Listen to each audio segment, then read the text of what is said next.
IPO, Private Placement, SPAC. Estos son algunos de los vehículos que usan las empresas para empezar a cotizar en la bolsa. ¿Quieres entender estos conceptos y quieres saber cómo invertir durante estas etapas tempranas? Pues este programa te interesa. Bienvenidos amantes del subsuelo, bienvenidos a Charlando de Minas, el podcast en español para aprender e invertir en el mundo de los recursos naturales. Bienvenidos a un nuevo capítulo de Charlando de Minas, el primer y único podcast en español dedicado a la inversión minera.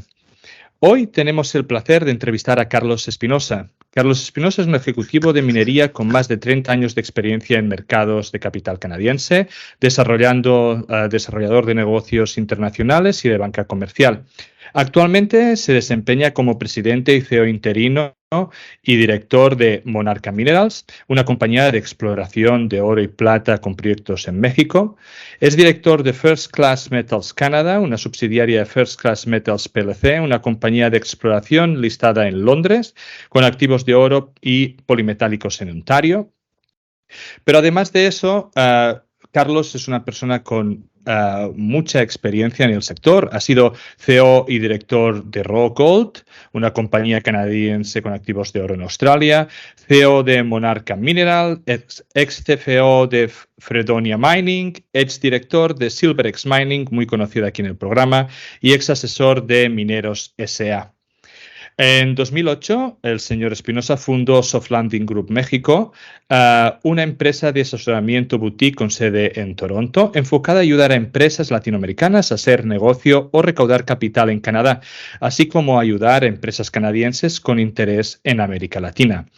Entre 2011 y 2015, Carlos se unió a la Bolsa de Valores de Toronto y a la Bolsa de Valores del TCX Venture. Fue responsable de atraer empresas mineras privadas o públicas canadienses e internacionales para que hicieran públicas o cotizasen en el TCX o TCXV.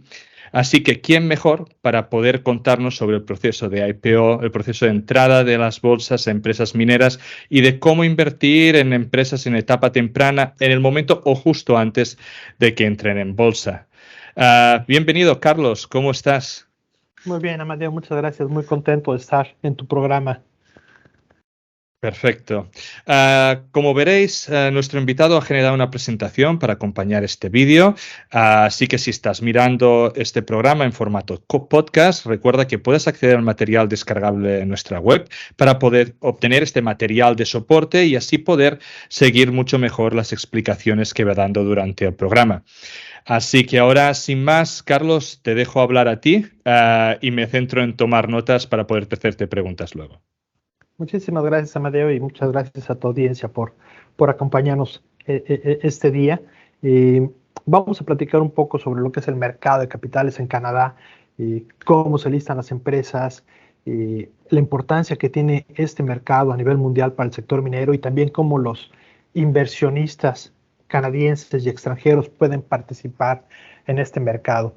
Entonces, para empezar, quiero comentar brevemente, hay las tres principales bolsas de valores en Canadá, o cuatro, porque realmente Toronto Stock Exchange es una y TSX Venture es otra bolsa, ambas forman parte de TMX Group, pero además de TSX y TSX Venture, tenemos al Canadian Securities Exchange y a NEO Exchange, que no mucha gente las conoce fuera de Canadá. A diferencia de TSX, que tiene más de 150 años de existir, el Canadian Securities Exchange y NEO son bolsas de valores relativamente jóvenes y su participación en el mercado todavía no es tan fuerte como el TSX y TSX Venture. Y también, antes de entrar al sector minero como tal, quiero comentar, porque es algo que también ha sido una pregunta recurrente en otros foros, que Canadá participa no solamente en el sector minero, sino en otra serie de sectores donde también tiene un rol muy importante. Así que ahorita, nada más para darles una idea de cómo está distribuido el mercado en cuanto a las tres principales bolsas de valores, en emisores listados, TSX y TSX Venture tiene 3.500 empresas, poco más de 3.500 empresas en diversos sectores, lo que representa el 80% de las empresas listadas en Canadá. El Canadian Securities Exchange tiene el 18% y NIO un 2%. Y si lo vemos ya en cuanto a sector minero exclusivamente, la distribución es similar. TSX Venture tiene 1,157 empresas. Estas son cifras al 31 de diciembre del año pasado, que representa el 79% de las empresas públicas de este sector listadas aquí en Canadá. Canadian Securities Exchange tiene 21% y NIO tiene solo 4 empresas, lo que representa menos del 1% de este mercado. Tomando como base esta distribución del mercado, voy a centrar la plática en el modelo y en la información del TSX y TSX Venture, que creo que es la que puede dar una idea muy clara de cómo funciona Canadá en el mercado internacional. Hablando en general de TSX y TSX Venture en todos sus sectores, como mencioné, tiene más de 3,500 empresas listadas con una capitalización que va en números redondos de 3.9 millones de dólares canadienses. Y su actividad durante el 2022 fue de 135,000 millones de transacciones, compra y venta de acciones, 274 nuevos listados y un capital recaudado de 27,000 millones de dólares canadienses durante el año en todos sus sectores. Si vemos los sectores en los que está participando, vemos que el sector más importante en cuanto a monto recaudado es el sector minero, con en números redondos 7,600 millones de dólares. Le sigue servicios financieros, pero además tenemos infraestructura, tenemos bienes y servicios, tenemos ciencias de la vida, tecnología, energía, etcétera, etcétera. Entonces, cuando a veces hablo con algunas empresas que están buscando recaudar capital y hablamos del mercado canadiense, algunas veces se preguntan si esa empresa que no es minera pudiera encontrar un lugar en el mercado canadiense, y la respuesta muy probablemente es que sí, que además de todo es un mercado muy bien regulado, que ha generado la confianza de inversionistas y de empresas no solo en Canadá sino a nivel internacional. Ha creado un nombre importante por el marco regulatorio canadiense que le da bastante certidumbre a las empresas y a los inversionistas. No, hasta aquí me sorprende, ¿no?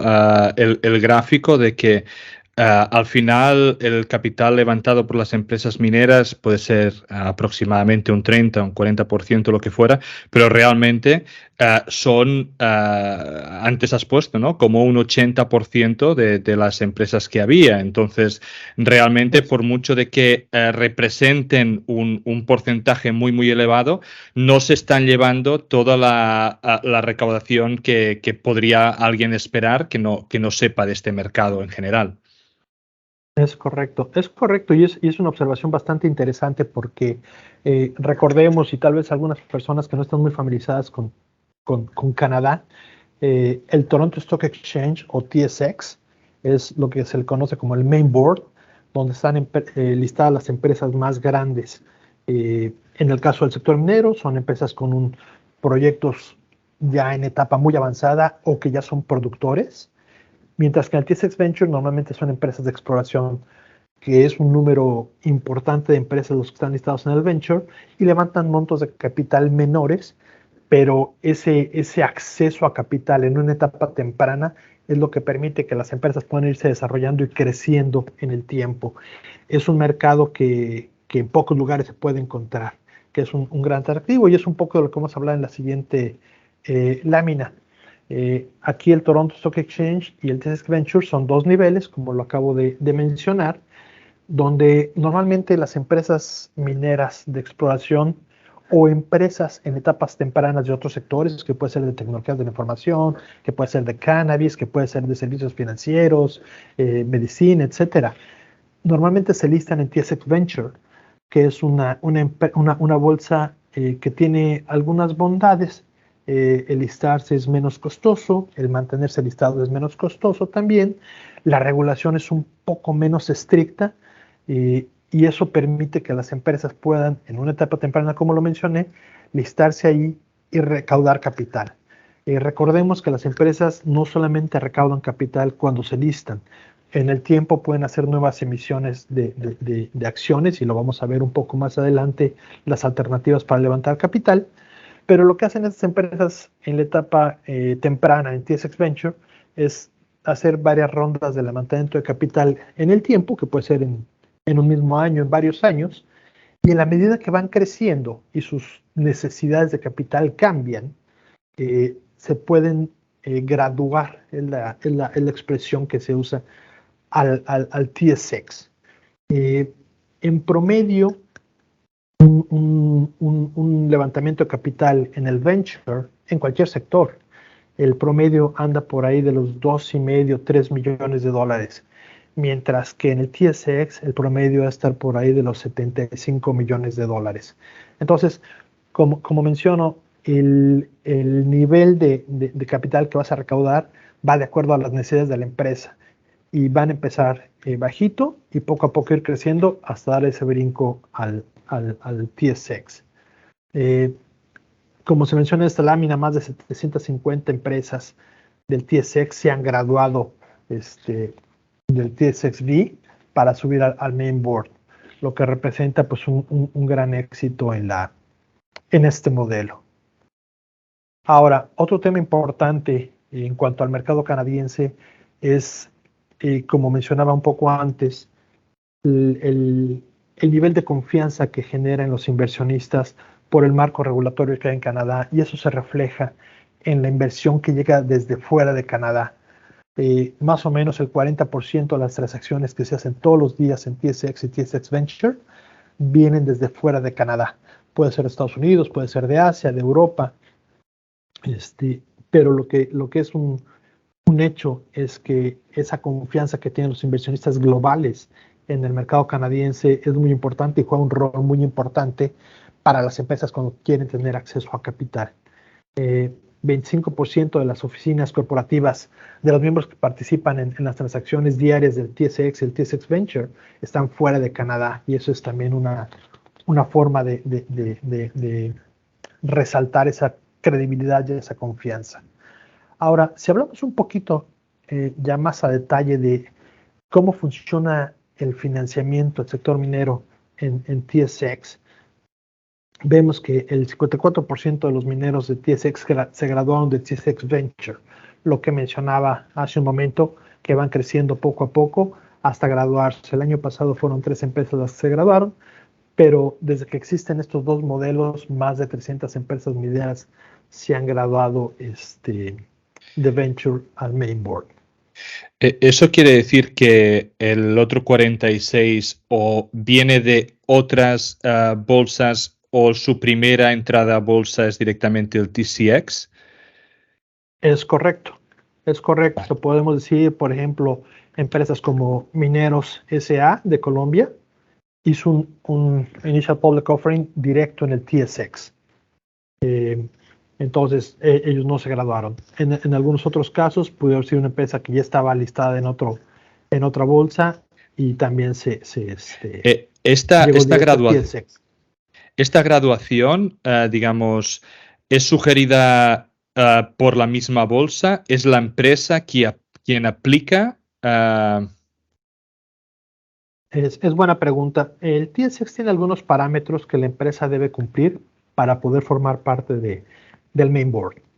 Y normalmente el propio TSX está monitoreando a las empresas para ver cuáles de ellas pueden cumplir con esos requerimientos, y cuando ven que hay alguna empresa que lo cumple, establecen contacto con la empresa para notificarles que están, digámoslo así, preaprobados, si pudiéramos llamarlo así, exactamente, y para ver si hay interés en hacerlo. En otras ocasiones, la misma empresa es la que está trabajando de manera proactiva para lograr esa graduación. Claro. Ahora, para la empresa, esa es una opción, no una obligación. Entonces, claro. depende de la estrategia del management y del board de la empresa.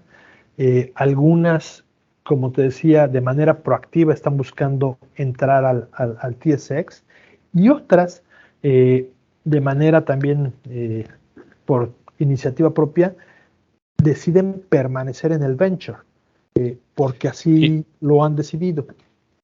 ¿Podrías, si lo explicas luego, no pasa nada, si no, podrías explicar qué ventajas o Ujú, inconvenientes pues tiene irse entonces el TCX o por qué hay empresas que prefieren mantenerse en el venture, que entiendo de ujú. que tienen menor exposición o pueden atraer menor cantidad de fondos, que entiendo que es la ventaja mayor de pasar el TCX. Así es. Sí, realmente el punto más importante por el cual una empresa decide listarse en TSX es tener mayor acceso a inversionistas, especialmente inversionistas institucionales. Algunos inversionistas institucionales, que pueden ser algunos bancos, fondos de inversión, fondos de pensión, algunos de ellos por mandato no pueden invertir en empresas que estén en el mercado junior, en venture, sin importar si es buena la empresa o un sector atractivo o bullante. Algunos de ellos simplemente por mandato lo tienen prohibido sus managers invertir. Entonces, algunas empresas dicen, yo quiero subir al TSX para tener acceso a ese tipo de inversionistas. En el Mm, caso también específico de minería, eh, los analistas que están en el sector minero están enfocados principalmente en empresas que están en el TSX. Entonces, ujú. también el que tengas uno, dos, tres o más analistas siguiendo a tu empresa puede ser muy positivo porque es la opinión de un tercero Claro. que es un experto avalando o dando una opinión que, bueno, puede ser mala de lo que estás haciendo, pero es un tercero dando una opinión que eso puede generar muy buena imagen de la Y, empresa. ¿Y qué ventajas puede tener mantenerse en el TCXB? ¿O cuál es la razón principal que una Ujú. empresa puede decidirlo? Eh, uno de las empresas, uno de los clientes con los que he estado trabajando, que no pedí permiso, así que no puedo decir su nombre, eh, es una empresa que ya produce, es un productor de oro, y ellos decidieron intencionalmente no graduarse. Y yo le pregunté al CEO cuál era su principal razón. Y su respuesta fue muy simple. Me dijo, mira, estamos muy bien en el TSXV, la regulación funciona bien para nosotros, no necesitamos mayor regulación y la base de inversionistas que tenemos es suficiente para seguir creciendo. Entonces, lo que me dijo fue, hasta que realmente no lo necesitemos, no nos vamos a graduar. Y tal Porque vez, cuando dices regulación, ¿te refieres a, por ejemplo, auditar cuentas o cosas de ese estilo? ¿O es algo otro tipo de regulación? es similar. Aunque estés en el venture, tienes que auditar cada año, pero por citar un ejemplo, tus estados financieros auditados, tienes menos tiempo para presentarlos si estás en TSX que si estás en TSX Venture. Es un mes de diferencia, solo por citar un ejemplo. Entonces, y así Vale. hay algunos detallitos que, que a veces empresas como la que te menciono decidieron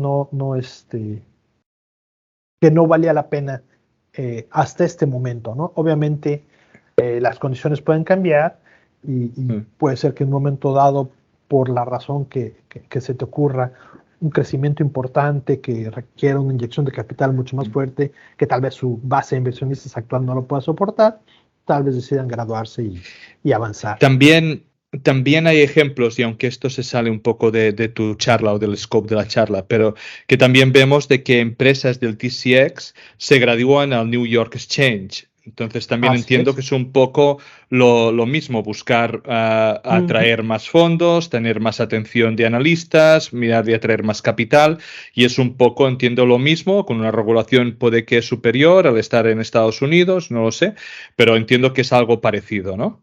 Es correcto. Eh, Normalmente para listarte en Nueva York, tu empresa tiene que ser más grande y cumplir con los requerimientos mayores a los que requieres para listarte en TSX. Entonces, si lo viéramos desde un inicio, podrías empezar en TSX Venture, graduarte a TSX y tal vez posteriormente hacer un listado doble en Nueva York. O en algunos casos, algunas empresas deciden deslistarse de Canadá después de haberse ya listado en Nueva York. Entonces, te digo, todo va a depender de las necesidades de capital y la estrategia que tenga la empresa hacia adelante, ¿no? Cada Perfecto. mercado obviamente va a tener sus retos y sus oportunidades. Y ya que estamos, digamos, y te he interrumpido muchísimo, en el Canadian Security and Exchange, por ejemplo, ¿no? Para mí es conocido, aunque es mucho menos accesible, digamos, desde España o desde Europa para hacer compras, ¿no? Es mucho más fácil comprar en el TCX o TCXV y el otro, Neon, no lo conocía directamente. Pero, ¿qué empuja a una empresa a entrar en un mercado como el Canadian Security and Exchange en lugar de ir al venture? El Canadian Securities Exchange, su principal modelo de negocios o cómo se promueven es que tienen una estructura de costos mucho más fijo que el TSX Venture. El Canadian Securities Exchange compite directamente con Ventures, está enfocado en el mercado junior y cuando tú ves el esquema de los costos que tiene el TSX Venture, hay una parte que son fijas y otra parte que son variables, dependiendo de cuánto vale tu acción, de cuál es el volumen que se mueve y algunos otros aspectos de ese tipo. Entonces, lo que te dice Canadian Securities Exchange es, yo tengo un precio ya determinado y es, ellos lo llaman más transparente, ¿no? No es que el TSX Venture no sea transparente, pero te digo, va a variar algunos de los costos del listado y del mantenimiento de estar listado dependiendo de algunos factores, de cómo se mueva tu acción, los volúmenes, private placement que hagas, etcétera, etcétera. Pero también el CSE, el Canadian Securities Exchange, se empezó a operar hace pues, relativamente poco, en el 2004. Y digo relativamente poco si comparamos con el TSX y TSXV que tienen más de 100 años operando. Y entonces lo que mencionas en cuanto a accesibilidad y reconocimiento en mercados internacionales, pues todavía es menor, ¿no? Es una bolsa que está creciendo, creció mucho en Canadá en la época del booming del cannabis, antes de que se aprobara el cannabis aquí en Canadá. Muchas empresas empezaron a listarse y muchas de ellas lo hicieron principalmente en el Canadian Securities Exchange. Y donde ahorita trabaja mucho es en cannabis y en minería, en exploración, ¿no? En el mercado junior. Capital de riesgo. Exactamente, exactamente, capital de riesgo, así es. Pero viéndolo desde fuera de Canadá, una persona o una empresa que no es canadiense, que quiere tener acceso a capital y más exposición, TSX, TSXV, pues es una opción tal vez más viable, ¿no? Entonces, otra vez, depende de la estrategia de la empresa. Si es una empresa canadiense con operaciones en Canadá, tal vez el Canadian Securities Exchange sea una mejor opción. Claro, enfocado más a mercado interno. Exactamente. Y de cualquier forma se pueden deslistar y listarse en la otra, ¿no? Puede ir de TSX vía al Canadian Securities Exchange o al revés. ¿Existe la posibilidad de que igual que te gradúan, te vuelven a mandar del TCX al TCXV? Sí, si dejas de cumplir con los requerimientos, algunos de ellos son de capitalización, por ejemplo. Perfecto. Sí puede haber un punto donde el TSX te diga, ¿sabes qué? Si ya no puedes cumplir, te hacen un memorándum y tienes un plazo para alcanzar esos objetivos otra vez. Si la empresa no los cumple, te pueden regresar al venture. Perfecto. Gracias, Carlos. Seguimos. Pues. Por nada. Brevemente aquí nada más mencionando cuál es la participación de TSX y TSXV en la recaudación de capital para el sector minero a nivel mundial. En los últimos 5 años, entre TSX y TSX Venture, se recaudaron 44,000 millones de dólares, que es lo que representa el 36% del capital recaudado a nivel mundial. y el 48% de los financiamientos, o sea, de las transacciones que se hicieron igual a nivel mundial en este periodo, ¿no? Después de TSX Venture, Australia, la bolsa de Australia es la que le sigue, con 36,000 millones, y ya muy por debajo está Nueva York, Londres y Hong Kong, ¿no? Son las bolsas de valores que realmente participan en este mercado.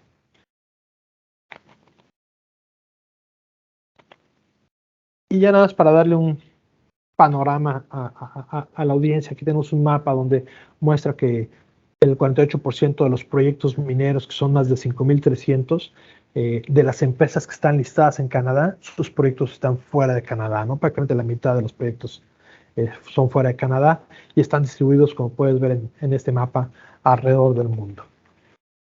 Ahora, vamos a hablar un poco de cómo se pueden listar las empresas. Y aquí tenemos un diagrama que voy a tratar de explicarlo lo más claro posible, pero adelante tenemos algunos ejemplos que espero ayuden para dejar esto más claro. Tenemos como esquemas tradicionales el IPO, que es el Initial Public Offering, que todos hemos escuchado de alguna manera u otra, ¿no? Llega una empresa que es privada, se lista en la bolsa y empieza a vender sus acciones en esta bolsa. El RTO, que es un Reverse Takeover, que es básicamente cuando una empresa privada compra a una empresa que ya está listada en la bolsa y la empresa privada toma control sobre la pública y a partir de ahí se convierte en una empresa pública. Después existe el Qualifying Transaction, que va de la mano con el CPC y el SPAC. Ahorita vamos a hablar un poquito de ello. Y el último es el Dual Listing o el Interlisting, ¿no? Donde ya estás listado en una bolsa y te vienes a listar a una segunda bolsa. Vamos a suponer que ya eres una empresa pública que está listada en Australia y quieres tener más acceso al mercado de inversionistas norteamericanos y decides listarte también en Toronto. Ahora, lo que es el CPC y el SPAC son dos conceptos bastante interesantes. El CPC o Capital Pool Company es una shell company que creas, un grupo de inversionistas lo crea y hace un IPO y se lista en el TSX Venture. La idea de este IPO es recaudar algo de capital, que puede ser algo así como $500,000, $1 millón, con la intención de buscar algún proyecto o alguna empresa y adquirirla. Entonces, pensando en el sector minero, vamos a suponer que creas un CPC, haces un IPO, recaudas algo de capital y empiezas a buscar algún proyecto para adquirirlo. Suponiendo que encontraste un proyecto, por decir un ejemplo, en México, que te cuesta tal vez, no sé, $3 millones, lo que hace el CPC es preparar un qualified Transaction, que es presentar al TSX Venture el proyecto que quieres comprar para su aprobación. Ese proyecto tiene que ser aprobado por el TSX Venture y una vez aprobado puedes hacer un nuevo levantamiento de capital, que ya no es IPO porque ya lo hiciste. El IPO pues es solo una vez. Puede ser un Secondary Public Offering o puede ser un Private Placement. Entonces, normalmente cuando haces el Qualifying Transaction, en ese mismo momento haces un nuevo financiamiento para adquirir esa propiedad. ¿Y por qué no se hace el IPO desde inicio, digamos, para ese capital? Porque realmente va a ser muy difícil que la gente levantes tanto capital. Exactamente, si no sabes para qué lo quieres. O si no le puedes demostrar al público inversionista en qué se va a gastar todo ese dinero. Entonces, lo que hace es ese IPO inicial que hace el CPC, realmente es como capital de trabajo para poder hacer esa búsqueda de algo interesante. A diferencia del SPAC, el SPAC es un Special Purpose Acquisition Corporation. Lo que haces en el SPAC, ahí sí puede ser un IPO que puede ser de 100 millones o más, directo en TSX, y ahorita vamos a ver un ejemplo más adelante, con la intención también de hacer un Qualified Transaction o un Qualified Acquisition. Normalmente el SPAC lo haces cuando ya tienes un objetivo específico. Es decir, puedes crear un SPAC para recaudar 100 millones para comprar esta empresa minera que es la que le tienes puesto el ojo, digámoslo así. Y los inversionistas pues ya decidirán si participan en esa transacción o no. Pero sí, el CPC va enfocado al mercado venture y son pues, transacciones más pequeñas, y el SPAC va dirigido a transacciones ya más grandes. Sí, y porque es falta de conocimiento, ¿no? Y aquí pues aprovecho que te tengo. La SPAC siempre la conocía, o cuando hubo toda esta moda de las SPAC, ¿no? Recientemente, en los últimos años, de que, digamos, se recaudaba fondos, normalmente era para algo biotech, donde era un tema en específico, y entonces estas SPAC tenían X tiempo para gastar ese dinero, y si no, ese dinero se devolvía, y normalmente lo que hacían era ir comprando pues diferentes pequeñas empresas privadas normalmente, para llenar ese cupo de dinero que se había recaudado. Pero por lo que aquí estás diciendo, en este caso no, o enfocado más en la minería, o puede enfocado en una SPAC más tradicional y menos de lo que ha ido estos últimos tiempos, sería más como para decir, ¿no? Que creemos que se tiene que encontrar un proyecto que más o menos ya lo tenemos mirado, de, me lo invento, oro en Canadá o en el Quebec o lo que fuera, y necesitamos levantar tanto para intentar comprar este asset de aquí, ¿no? Sí, aunque también puede funcionar como tú lo describiste, porque realmente en el SPAC tienes, si no me equivoco, son 24 meses para hacer tus inversiones. El dinero de los inversionistas entra a un fideicomiso, y el uso de ese dinero debe ser exclusivamente para las adquisiciones. Entonces sí hay una regulación en ese sentido. El CPC antes tenía también una regulación que lo limitaba a 24 meses, y si estoy en lo correcto, esa ha quedado eliminada, entonces puede extenderse la vida del CPC. Muy bien. Ahora, perfecto. Veamos algunos ejemplos. Mineros de Colombia. Mineros S.A. es una empresa colombiana que ya es un productor de oro, tiene minas en Colombia. Bueno, en Colombia básicamente usa en los ríos, va haciendo dragado para recaudar el oro. Tiene operación en Nicaragua, tiene operación en Argentina, cerca de 50 años de operación, y está listada en la Bolsa de Valores de Colombia. Era la única empresa minera, o es la única empresa minera listada en Colombia. Entonces, para bien o para mal, su acción realmente no tenía gran movimiento, porque ni siquiera tenía comparativos, ni mucho menos. Y los accionistas están ahí por muchos años, enfocados solamente en sus dividendos, pero realmente la evaluación de la empresa y la liquidez, etcétera, no es muy buena en Colombia.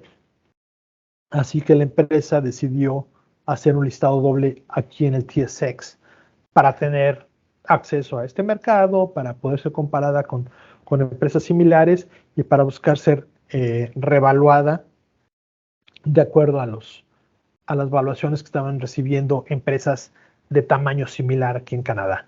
Así que en noviembre del 2021 se presentó un prospectus, que es lo que se debe hacer para hacer un IPO. El prospectus es todo un documento bastante completo, bastante detallado, que habla sobre toda la operación de la empresa, estados financieros auditados, planes, etcétera, etcétera, etcétera.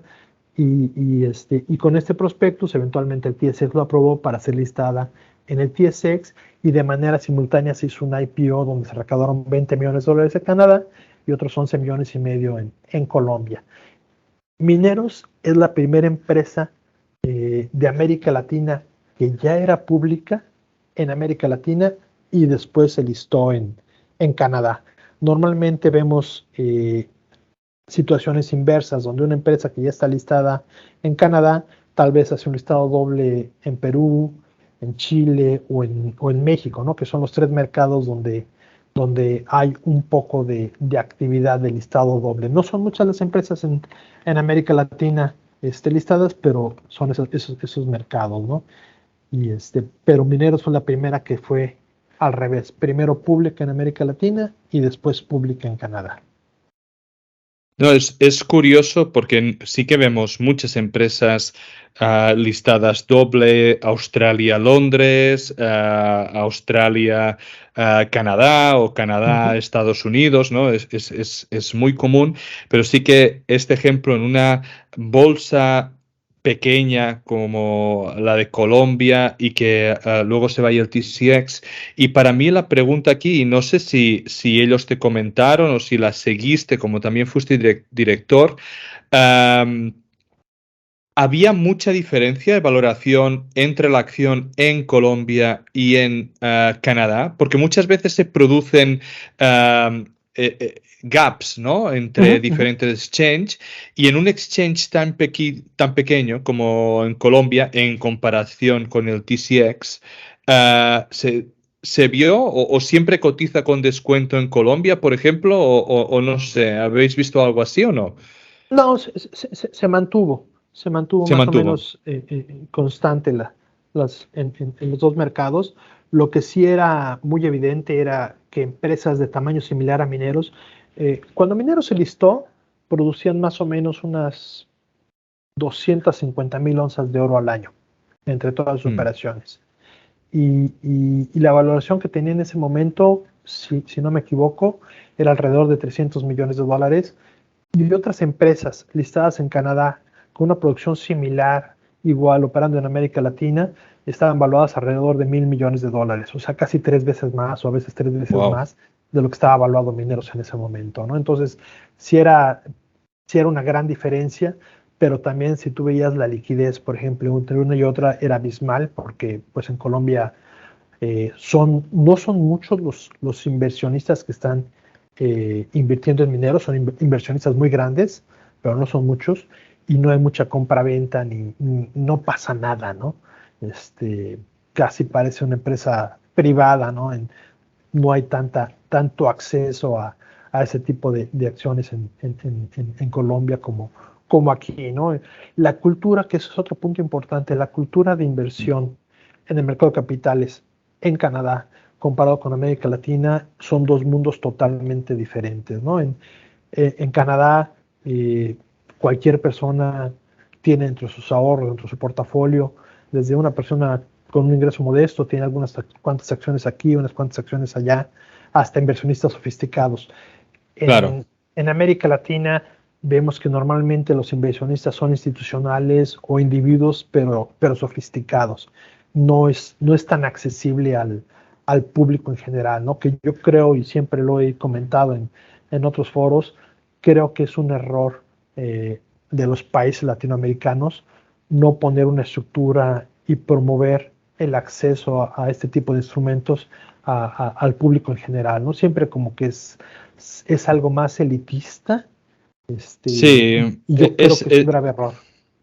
es algo cultural y aquí en España creo que también es invertir en bolsa para la gente significaba básicamente tirar el dinero, ¿no? O perder el dinero, o como jugar a la lotería, cuando esto no debería ser así y la mayoría de gente más mayor que ha invertido en bolsa es porque alguien del banco de confianza le ha dicho que invirtiera en algo que el banco quería colocar o en el mismo banco y Ujú. poca cosa más, ¿no? Pero creo que sí, la gente joven está empezando, o digamos gente de mediana edad ya, pero está empezando a descubrir más todo lo que es la inversión y Ujú. está empezando a tener otro tipo de cultura. Y sí que es verdad que normalmente pues las cosas que suceden en Europa o en España tardan un poco más llegar a Latinoamérica, pero estoy seguro que con los accesos que a día de hoy hay de Internet para invertir de una forma mucho más simple que lo que era antes, Ujú. es cuestión de tiempo para que en general el público de Latinoamérica también sea un público inversor, ¿no? Ni que sea Sí, pequeño capital, pero lo sea. exactamente. Ahora, vamos a ver otro ejemplo. Ahorita hablamos con Mineros el IPO y el dual listing. Ahora vamos a hablar de lo que fue un CPC y un reverse takeover con Fredone Mining, que fue también un caso muy, muy interesante. Eh, lo que hicimos en Fredonia originalmente se llamaba Fredonia Management y era una empresa privada. Y por otro lado estaba Richmond Road Capital Corporation, que fue un CPC que otras personas totalmente ajenas a Fredonia fundaron en su momento. La fundaron y la listaron en el 2012 con la intención de hacer un Qualifying Transaction. Hicieron una IPO por $300,000, pero nunca concretaron esa Qualified Transaction por las razones que tú quieras. No encontraron el proyecto adecuado, no lo pudieron negociar, lo que haya sido, que pasó, pero no pudieron concretar esa adquisición. Así que cuando Fredonia estuvo listo o preparado para listarse en la bolsa, el camino que se decidió hacer fue un reverse takeover, donde básicamente Fredonia Management y 6R, que eran dos empresas que teníamos en British Virgin Island, que eran las dueñas de dos subsidiarias en Argentina, que a su vez eran los dueños de los proyectos. Fredonia Management compró a Richmond Road Capital Corporation, que era la empresa que ya era pública, el CPC. Fredonia tomó control, cambiamos el nombre a Fredonia Mining y se convirtió en la empresa pública. De manera simultánea hicimos un private placement, que también un poco más adelante vamos a hablar del private placement, y para financiar las operaciones de Fredonia en Argentina. Entonces, en la siguiente lámina vamos a ver cómo estaba estructurado Fredonia antes de la adquisición. Era una compañía privada, como les comento, estaba Fredonia Management y estaba 6R Asset en British Virgin Island, y teníamos dos empresas en Argentina, Minera Fredonia y 5R, las cuales son los dueños de las concesiones mineras. Normalmente, en las leyes de los diferentes países no permiten que una empresa extranjera sea dueño de una concesión minera. Por ello, pues tienes que crear una subsidiaria local. Claro. En este caso fueron Minera Fredonia y 5R, para poder poner en esas empresas las concesiones mineras. Entonces, así era cuando era una empresa privada, y así quedó después del reverse takeover. Hasta arriba quedó Fredonia Mining, que es lo que antes era Richmond Road Capital Corporation, y ya abajo de Fredonia Mining quedó Fredonia Management, 6R y el resto de las empresas. Y obviamente la empresa que presenta toda la información financiera y demás es la empresa pública, pero tienes que hacer una consolidación de todos tus estados financieros de las diferentes subsidiarias y demás. Claro. Ahora, otro ejemplo fue un merge, una fusión, que es SilverX, a quien conoces bien, José María García, un gran amigo y también está en tu programa. Ellos también eran una empresa privada que se llamaba Latitude Silver Mining. Ya operaban, tenían su mina en Perú, producción de plata, y en febrero del 2021 anuncia la fusión con otra empresa que era OroX Mining, que esa empresa ya estaba listada en TSX Venture, no era un CPC, era una empresa con proyectos mineros y demás. Así que lo que hicieron fue hacer esta fusión, un private placement para recaudar capital, y después, como resultado de esta fusión, en la mayoría del board de Latitude Silver y su equipo gerencial tomaron el control de la empresa, y también pues ya fue cuando vino el cambio de nombre de OroX, se cambió a SilverX Mining, ¿no? Y finalmente en junio del 2021 fue cuando se concluyó esta transacción. Pero que, bueno, esta private placement fue para digamos, hacer el merge, para dar dinero a alguien, o fue más para el proyecto en sí, ¿no? Para el proyecto en sí. La fusión la hicieron con intercambio de acciones. Vale. Y a la evaluación de cada una de las empresas, y SilverX tenía un valor más alto, por eso pudo tomar control, y el private placement fue para capital de trabajo, para poder operar. Perfecto. Y bueno, el último ejemplo que tenemos ahorita aquí es el SPAC de Agrinam, que es una empresa que fue incorporada y el management, todo el equipo es mexicano, pero por decisión de su estrategia, fundaron la empresa en British Columbia, aquí en Canadá. Entonces, realmente es una empresa canadiense manejada por mexicanos y ellos hicieron todo el trabajo para hacer su prospectus y hacer un IPO. Así que en junio del 2022 pusieron su prospectus en el TSX y el mismo junio se anunció el cierre de su IPO por 138 millones de dólares canadienses. Y a finales de julio, el julio 25 de ese año, del 2022, se completó ese listado, ¿no? Entonces, Agrenames, el SPAC, que era como lo estamos platicando, ¿no? Todo ese dinero se va a un fideicomiso y empiezan a hacer sus adquisiciones. Ahora, ya hablamos cómo lo listamos y demás, pero bueno, cómo las empresas recaudan capital, ¿no? Lo he mencionado, el private placement, el IPO y demás. Básicamente son dos opciones. Aquí listé tres, pero el Initial Public Offering y el Secondary Public Offering prácticamente es lo mismo. La diferencia del Initial Public Offering pues es la primera vez, pero el camino es prácticamente el mismo para hacer un Secondary Public Offering, que tienes que preparar un documento muy detallado que es el prospectus. Trabajas con abogados y con banqueros canadienses para su preparación. Es un documento muy detallado, muy exhaustivo, costoso por el tiempo, por las horas que implica también de tus asesores externos como los abogados en la preparación. Y básicamente lo que haces es una nueva emisión de acciones. A este IPO o a este Secondary Public Offering, cualquier persona puede participar porque se parte de la base que hay información suficiente y verificada para que un inversionista pueda tomar una decisión. El private placement es un esquema más sencillo de ejecutar porque requiere menos trabajo en cuanto a preparación para la información hacia los inversionistas, pero también está restringido a algunos inversionistas. Y ahorita vamos a platicar un poquito más de eso. No voy a entrar muy al detalle del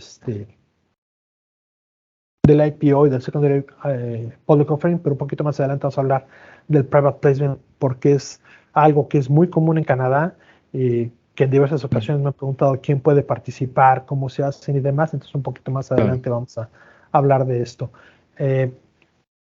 Cuando hablamos de inversionistas, que también no sé yo cómo puedo invertir en Canadá, pues básicamente hay tres opciones, ¿no? La primera es comprar las acciones que ya están en el mercado, a precio de mercado, que están cotizando todos los días de las empresas que ya están listadas, participar en un IPO o en un Secondary Public Offering, o participar en un Private Placement. Sí. Pero cuando y no sé si ahora lo explicas, ¿no? Pero cuando dices participar en un IPO o un Secondary Public Offering, no se participa a través del broker o sí, digamos, porque cuando bueno, es que en principio o al menos yo no sé cómo hacerlo, ¿no? Pero si voy a mirar la acción, en ese momento yo compro de alguna forma las acciones de mercado. ¿Cómo alguien puede participar directamente en el IPO antes de que esas del IPO estén en mercado? Sí, así iba un poquito en mi comentario. Perfecto.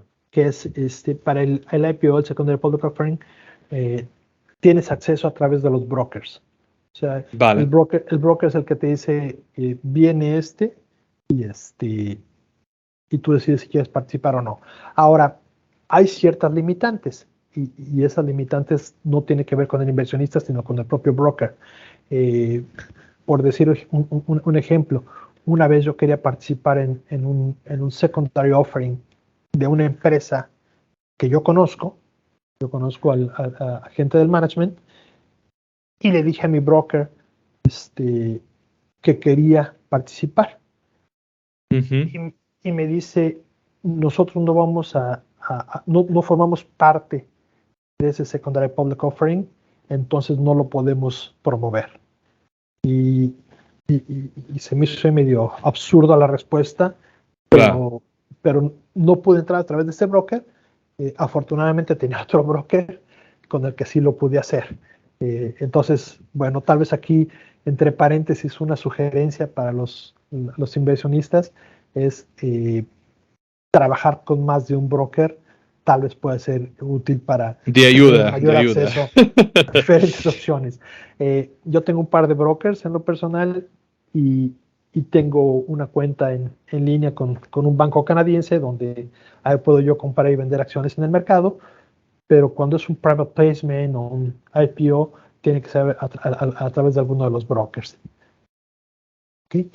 Y bueno, ahora sí voy a hablar un poquito más de un private placement y voy a empezar por tratar de explicar qué es o por qué es interesante para la gente invertir en un private placement, ¿no? Y bueno, de entrada, el atractivo para los inversionistas en este private placement es porque ofrece un precio competitivo y normalmente incluye los warrants. Y ahorita vamos a tratar de explicar qué son estos warrants para la gente que no está familiarizada. Perfecto. En el private placement, lo que estás comprando es una unidad o unas unidades. Cada unidad está integrada por una acción y por un warrant, normalmente. El warrant no siempre viene, pero normalmente es una acción y un warrant. Y aquí vamos a ver un ejemplo práctico. Silver Vipers Minerals anunció el 9 de marzo del 2023 que iba a ser un private placement. Y eso está en su página web, se puede ver, es información pública. Ofrecieron 30 millones de unidades, donde la unidad valía 10 centavos. Y cada unidad incluía una acción y un warrant. Este warrant se podía ejercer para adquirir una acción a un precio de 20 centavos y ese warrant va a estar vigente por un periodo de 24 meses. ¿Qué es esto del warrant? El warrant es la opción que tiene el inversionista de comprar esa segunda acción en los próximos 24 meses a un precio garantizado de 20 centavos. El accionista no tiene la obligación de comprarla, pero sí tiene el derecho. Entonces, cuando compró esa unidad, tiene su acción, ya es suya, y además tiene ese warrant por los próximos 24 meses a un precio garantizado de 20 centavos. Ahora, en el caso de Silver Viper, cuando se anunció esta private placement, la acción en el mercado estaba en 12 centavos. Por eso mencionaba que ofrecen un precio atractivo. Está un poquito de descuento, 2 centavos más barata cada unidad. Y al día de ayer, la acción cerró en 19 centavos. Entonces, en un par de meses, casi duplicó su precio. Entonces, quien participó en este private placement y compró a 10 centavos, ahorita ya casi duplicó su inversión, ya ganó 9 centavos por cada acción que compró, pero supongamos que la acción sigue subiendo de precio en los próximos meses y llega a 30 centavos en el mercado. El inversionista que participó en este private placement puede ejercer su warrant y va a comprar una acción adicional a 20 centavos, aunque en el mercado esté a 30 centavos. Entonces, eso lo hace muy atractivo. Y por otro lado, supongamos que el precio de la acción, por las razones que sean, baja abajo de los 20 centavos o nunca llega a los 20 centavos, como hoy que ayer cerró a 19 centavos. El inversionista no tiene la obligación de ejercer ese warrant. Si quiere comprar más acciones, tal vez decida comprarlas directamente en el mercado a precio de mercado, que ayer eran 19 centavos, o tal vez decida simplemente ya no invertir más en esa empresa. Ahora, las empresas tienen también la facultad, con autorización del TSX, de extender la vigencia de esos warrants en caso de que estén próximos a vencer y digamos que la acción todavía está por debajo y no es atractivo. Si la empresa tiene planes hacia adelante, hacia los próximos meses, que puedan tener un impacto positivo en su acción, pueden pedir una autorización para extenderlos tal vez 12 meses más y y así darle esa oportunidad a los inversionistas, si las cosas siguen mejorando, más adelante ejercer su warrant Claro. al precio convenido. Entonces, ese es uno de los puntos muy importantes, y también otro de los puntos por los cuales pues mucha gente prefiere hacer estos private placement en lugar de secondary public offering, lo mencionabas, es en lugar de hacer todo el prospectus, Claro. haces No, información mucho más no. pequeña. Uh-huh. Aquí, digamos, para mí, digamos, hay dos cosas, ¿no? Es evidente de que a 10 céntimos con el warrant, al final tienes la opción, ¿no? Esa opción a 20 céntimos. Entonces, este warrant a 20 céntimos es un arma de doble filo, ¿no? Por un lado, si no hay noticias que tengan un gran impacto, al final será un techo, será una resistencia, porque cualquier persona que, digamos, no esté interesada en el futuro o no le resulte muy atractivo el proyecto, pues si sube a más de 20, va a ejercer al warrant para vender a precio, digamos, gratis, ¿no? Digamos. Uh-huh. Y entonces es evidente de que eso va a provocar que esa acción se mantenga alrededor de los 20 céntimos. Ahora bien, si nosotros realmente creemos en ese proyecto y realmente creemos de que el futuro es muy bright, ¿no? Y eso va a subir a 30, 40, 50, pues la gente no va a vender a ese 20. Lo que le va a interesar es mantenerlo para seguir subiendo, ¿no? Digamos. Entonces, es esa arma de doble filo de si realmente creemos en ese proyecto, si realmente pensamos de que eso vale mucho más de esos 20 céntimos, es excelente. Si vemos de que la empresa no termina de funcionar, que el proyecto no es lo que esperábamos, esos 20 céntimos pues van a marcar el techo de la acción, por mucho que pudiera estar a 20 y pico, pero no lo va a estar porque va a haber gente que va a estar ejerciendo el derecho a warrant y vendiendo para ganar unos céntimos, digamos. Así que, pues bueno, simplemente ponerlo también en perspectiva, pero que En evidentemente para las perspectiva. Uh-huh. empresas es algo muy, muy interesante y muy atractivo puede ser para los accionistas. Es correcto. Y bueno, ¿quién puede participar en un private placement? Y es una pregunta que se da todo el tiempo, ¿no? Siempre. Siempre. Es la pregunta de los $64,000, ¿no? En principio, el concepto más básico son los que se llaman inversionistas acreditados, entre los cuales se encuentran inversionistas institucionales, como son los bancos, otras instituciones financieras, fondos mutuos, compañías de seguro, así como algunos individuos que cuentan con un patrimonio suficiente, por llamarlo de alguna forma, de acuerdo al National Instrument 45106, que es el que marca más o menos las normas y excepciones para esta regulación aquí en Canadá. Y cuando hablamos de individuos, ¿quién puede ser un inversionista acreditado en Canadá? Hay varias opciones de calificar, pero aquí traté de resumir los tres principales. Cuando una persona tiene activos financieros netos por más de $1 millón, puede calificar como un inversionista acreditado. O cuando tiene activos netos de al menos $5 millones. Es decir, en el primer caso estamos hablando de inversiones por $1 millón. Y en el segundo caso estamos hablando de activos que pueden ser también bienes raíces o algunas otras cosas. O puede ser un sueldo neto de al menos $200,000 por año en los últimos 2 años. O si los combina con su pareja, al menos $300,000 netos por año, de igual forma en los últimos 2 años. Y siempre ha habido una polémica de por qué solo los inversionistas acreditados pudieran participar y demás. Y la explicación es que al no haber un prospectus, el riesgo pudiera ser mayor y una persona con poca información pudiera tomar una decisión equivocada. Entonces, un poco para tratar de proteger al inversionista, llamémoslo así, común y corriente, si lo pudiera decir de esta manera, y que no vaya a ser pues objeto de algún tipo de fraude, ¿no? Que se le cuente una historia que no es, está poco informada, invierte y puede perder su dinero.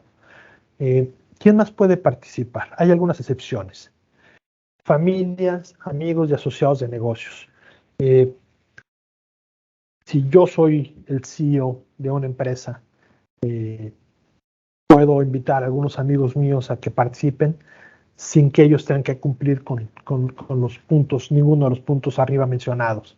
Puede ser un amigo de la universidad o mi hermana o gente con la que trabajo en el pasado, que nos conocemos, confían en mí y se le permite que participe en este tipo de transacciones. Inversionistas acreditados en Estados Unidos, que también tiene su propia regulación en Estados Unidos y tiene que cumplir una serie de requisitos para poder calificar. Y el último punto que es una buena noticia espero, para tu audiencia, inversionistas extranjeros. Esos inversionistas extranjeros son considerados residentes de otras jurisdicciones diferentes de Canadá o Estados Unidos, y que además no sea un ciudadano estadounidense.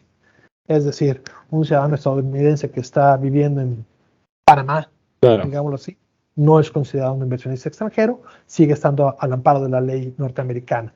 Y estos residentes de otras jurisdicciones distintas a Canadá y Estados Unidos pueden participar en un private placement siempre y cuando su regulación local se los permita. Y que esa regulación local no genere obligaciones para la empresa de reportar, de informar, de hacer disclosures adicionales en ese país o en esa jurisdicción. Entonces, en algunos casos, inclusive, alguna empresa, para recibir la inversión de un inversionista extranjero, tal vez le pueda pedir la opinión de un abogado local que le confirma que la empresa no está adquiriendo obligaciones en esa jurisdicción. Pero sí se puede participar. ¿Tienes conocimiento, ya que, digamos, es de habla hispana este podcast, ¿tienes conocimiento de si en España o en Latinoamérica en general se generan algún tipo de obligaciones o tienes certeza de algún país de que no se generen? Mira, no tengo certeza y hoy esta mañana estaba pensando un poco más en este tema. En el caso específico de México, cuando hemos hecho rondas de private placement, yo he invitado amigos o conocidos, gente de asociados mexicanos a participar y han entrado dentro del renglón de amigos. Familia, amigos y asociados. Y también cuando hicimos el private placement de la empresa argentina, de Fredonia, el CEO de Fredonia y la mayoría de su management son argentinos. Y una buena parte del capital vino de Argentina. Pero no estoy seguro, te soy sincero, si fue como inversionistas extranjeros o como familia y amigos. Claro. Que esa puede ser una línea muy, muy delgada, ¿no? Claro. Pero cuando una empresa hace su ronda de recaudación, el inversionista tiene que firmar se le conoce al documento un subscription agreement. Sí. Este subscription agreement contiene todos los términos y condiciones del private placement y trae varios anexos, que incluye el anexo que tiene que llenar un inversionista acreditado, el inversionista institucional, el anexo para familia y amigos y asociados, que en ese, además, si Amadeus dice, yo soy amigo de Carlos Espinosa y voy a invertir en Monarca porque conozco a Carlos y confío en su operación, tal y cual, yo también tengo que firmar que somos amigos, que nos conocemos. Amigos. Exactamente, lo tengo que confirmar, pero sí se puede hacer. Y viene la información para inversionistas acreditados e inversionistas extranjeros. Eso, todos los subscription agreements lo debe de contener para que cada inversionista, según sea su caso, se identifique qué tipo de inversionista es dentro de este grupo de inversores. Ahora, sí, tengo dos preguntas. La primera es, indistintamente del tamaño del private placement, ¿vale? ¿Hay un mínimo que un inversor deba invertir en ese private placement? ¿Cada private placement es distinto o no? Cada private placement es único, tanto en el monto que se va a recaudar como el número de unidades que se van a vender, porque van de la mano con el precio de la acción, ¿cierto? Sí. Y normalmente no hay un monto mínimo para invertir. Sin embargo, en muchos de los casos, y por temas más bien de tipo administrativo, la empresa dice, ¿sabes qué? Recibo inversiones de mínimo $25,000, o de 50,000, o de 10,000, o de 5,000. A veces no te dicen ni puedes invertir lo que sea, ¿no? Pero no es una obligación ni está regulado, puede ser caso por caso. Yo por alguna razón pudiera la empresa decir, ¿sabes qué? No acepto tu dinero. O sea, la empresa también tiene el derecho de no aceptarte que participes en el private placement. No es como en el mercado que tú vas y compras tus acciones. Aquí tú le dices, yo quiero comprar estas unidades, y la empresa te tiene que firmar también diciendo, acepto que las compres, ¿no? Estamos hablando evidentemente de private placement de empresas listadas, pero entiendo que las empresas que no están listadas también pueden hacer private placement, ¿no? Pero aquí entiendo de que al no estar sujetas a las regulaciones de un TCX, por ejemplo, uno tiene que ser mucho más cuidadoso, por empezar, porque no hay la liquidez de un mercado cotizado, y segundo, porque al no estar en las regulaciones, pues evidentemente no tienen que cumplir ciertos estándares que sí los cumplen en el TCX, por ejemplo. Es correcto. Realmente cuando entras a un private placement de una empresa privada, tienes que tener muy claro dos cosas. Por un lado, la confianza en la empresa y en el management que está detrás de ella, para que esperes que realmente tu dinero se use en lo que se debe de usar. Y por otro lado, que tu inversión va a ser una inversión probablemente de largo plazo. ¿Por qué? Porque, y especialmente si estamos hablando de minería, porque el dinero que tú inviertas y a cambio recibas estas acciones, como tú lo dices, no estás en un mercado, entonces no hay liquidez. ¿A quién le puedes vender esas acciones privadas? Tal vez a algunos otros de los socios que están ahí mismo en la empresa, o tal vez a algún conocido eventualmente puedas vendérselas, que puede estar interesado en ese negocio, pero no es tan sencillo hacerlo, ¿no?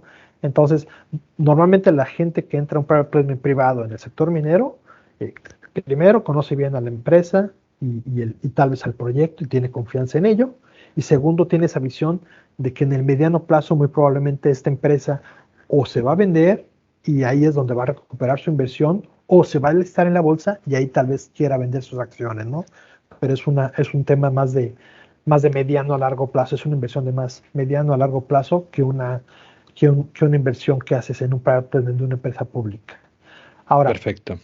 En las empresas públicas en Canadá, cuando tú participas en un private placement, por ley, no puedes vender tus acciones en los próximos 4 meses.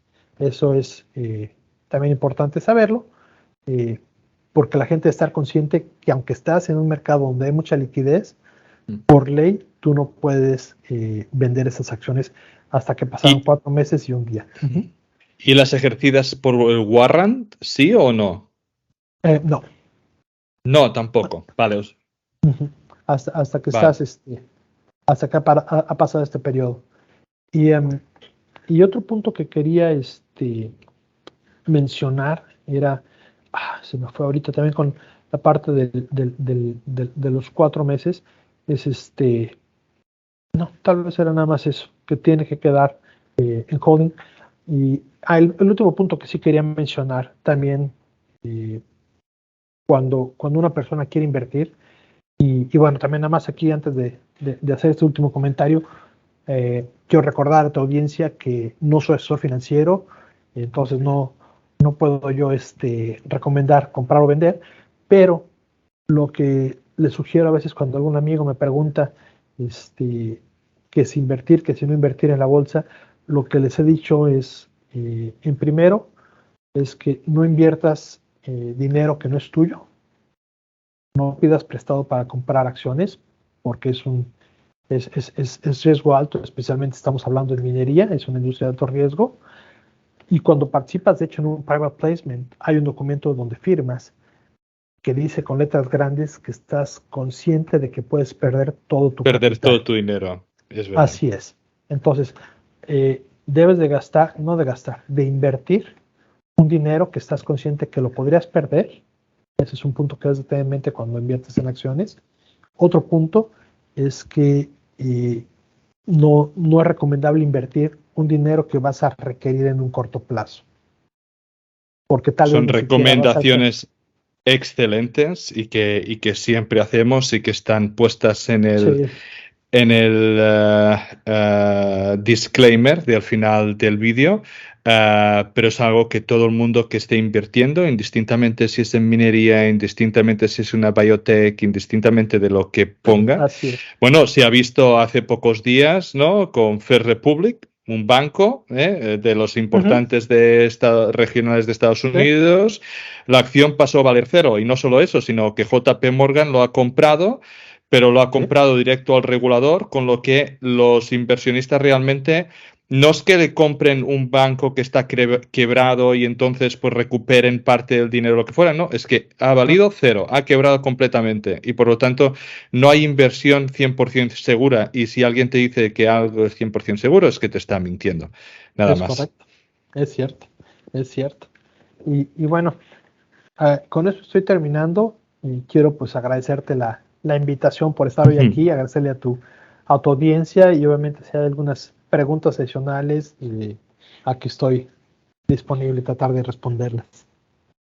Perfecto. Carlos, para mí ha sido un placer tenerte. Creo que es un tema súper interesante que se habla muchas veces, ¿no? Porque hay tantas empresas mineras de que inician esa aventura, de que inician evidentemente la bolsa para recaudar, sobre todo todos aquellos que estamos invertidos en el TCXB, donde vemos tantas y tantas pequeñas compañías.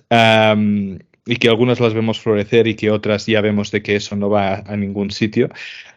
Entonces es súper interesante saber pues todas esas opciones de por qué las empresas entran en qué mercados, qué condiciones tienen que tener y sobre todo desde el punto de vista inversor, pues todas esas opciones que hay, ¿no? Para intentar entrar pues en todos estos private placements o en todas las diferentes opciones que tenemos para invertir y sobre todo aquellas que tienen ciertas ventajas para esos